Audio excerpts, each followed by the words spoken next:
Washington ask members of the Washington Diplomatic Corps about the cables that Sir Kim Darroch, the British ambassador who resigned Wednesday, wrote to London describing the dysfunction and chaos of the Trump administration, and their response is uniform: "We wrote the same stuff."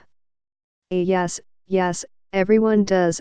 AG copyright Rard Arad, who retired this spring as the French ambassador, said on Wednesday morning of his own missives from Washington. But fortunately I knew that nothing would remain secret, so I sent them in a most confidential manner.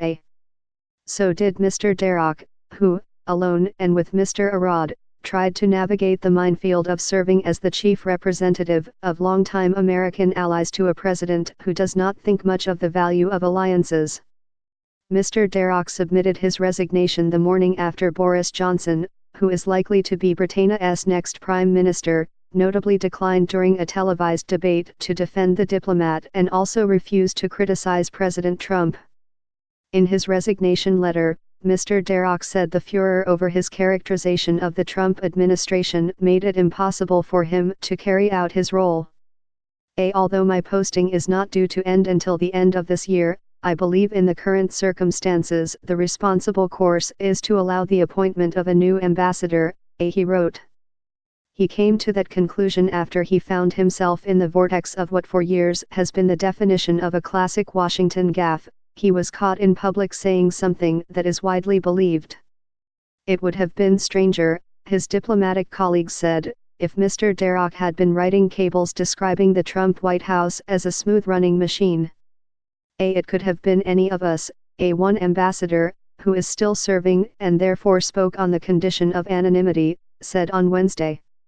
Until Mr. Darroch's confidential cables appeared in the Daily Mail last weekend, none of the major ambassadors in Washington had been denounced by Mr. Trump as a wackya and a very stupid guy. A description that the envoy's friends are quick to say hardly applies to one of Britannia's most sophisticated diplomats and a former national security advisor. Mr. Johnson's failure to back the ambassador was met with withering criticism from opponents, including his rival in the leadership race, Jeremy Hunt, the current foreign secretary. Mr. Hunt called Mr. Trump's comments unacceptable and said that he would keep Mr. Darroch in his job. The fact that Sir Kim has been bullied out of his job, because of Donald Trump's tantrums and Boris Johnson's pathetic lickspittle response, is something that shames our country, said Emily Thornberry, the British opposition Labour Party's shadow foreign secretary.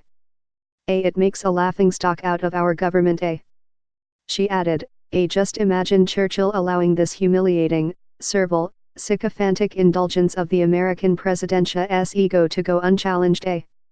With a few exceptions, including the ambassadors from Israel and the United Arab Emirates, who have supported Mr. Trump's every move. Foreign diplomats in Washington these days describe living in something of a black hole.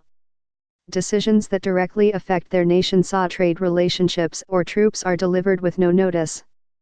Their contacts inside the State Department, the Treasury, and Congress freely tell them they have little idea what decisions Mr. Trump may make, or what he may reverse. And the Trump administration has almost reveled in keeping foreign diplomats in the dark. While Mr. Darroch, following in the tradition of his predecessors, hosted receptions in the British Embassy's Grand Ballroom and weekend cocktail parties under tents on the lawn overlooking Embassy Row, few administration officials have attended. There were occasional appearances by Ivanka Trump and Jared Kushner, the president's elder daughter and son-in-law, who also serve as the president's senior advisors and live just a few blocks from the embassy with their children. A few other officials, like Kellyanne Conway, the counselor to the president, showed up at Mr. Darroch's famous New Year's parties, held amid the embassy's stunning art collection. But those were rare occasions. Mr. Trump's Secretaries of State Rex Tillerson and Mike Pompeo did not appear to nurture the special relationship, nor did Vice President Mike Pence, who lives next door to the British Embassy. While Mr. Darroch often tried to reach out to the White House and the National Security Council, like most of the ambassadors from NATO nations, he never quite felt that he broke into the inner circle.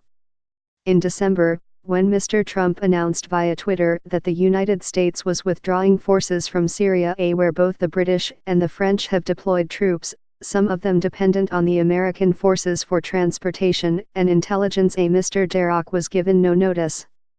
He called around the Capitol, reaching out to key members of Congress and national security reporters to glean information. To be fair, Mr. Trump's own national security team was also taken aback, and the Defense Secretary, Jim Mattis, resigned in protest. Mr. Trump later insisted Mr. Mattis was fired. Similarly, the White House barely gave allies notice of Mr. Trump's decision to pull out of the Iran nuclear agreement last year, even though Britain, France, and Germany had helped negotiate it. As one NATO ambassador noted, it took weeks for the administration to gather them and describe its new Iran strategy, which was composed largely of a series of 12 demands that Mr. Pompeo also announced in a speech.